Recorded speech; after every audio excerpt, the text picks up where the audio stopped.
Okey, memanah sambil wakaf pergi. Okey, boleh beratur siapa nak main RM1 sahaja, insya-Allah. Boleh bayar di sini.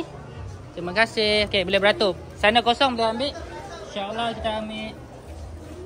Memanah sambil wakaf pergi. Ha ni. Kita akan ajar sekali pada siapa tak ada basic, tak pernah pegang pemanah, jangan risau. Kita ajar sampai pandai insya-Allah. Okey, buat cangkul syahadat tadi. Okey, bawah sikit. Jangan tak payah pegang ni. Arrow tak payah pegang. Pegang tali je. Satu jari kat atas, dua jari kat bawah. Okey. Okay, lepas. Bismillahirrahmanirrahim. Fokus bawah sikit. Okey, tanya dapat 10. Okey, habiskan 9. Adik ambil 9 arrow. Okey.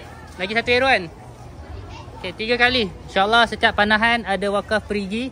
InsyaAllah semoga adik-adik dapat, keluarga dapat wakaf perigi. Okey. Bismillahirrahmanirrahim. Shoot. Okey, tarik. Tangan jangan ke tengah arrow. Arrow tak boleh kena. Satu jari atas. Arrow jangan pegang. Nanti tak pergi. Buka. Dia tak jatuh. Pegang macam ni lah. Okey. Bismillah, tarik. Fokus betul-betul. Lepas. Okey, tanya. Okey. Habiskan arrow. Adik ambil 3 arrow. Adik 9 tadi. Okey, shoot. Bismillah. Okey, tanya 10. Wah, tanya. Okey, siapa nak boleh beratur. Sementara rehat.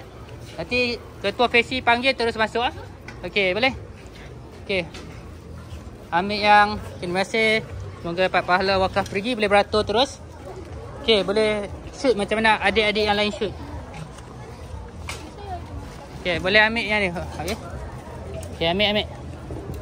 Okey, pegang. Pegang macam mana kita ajar, okey.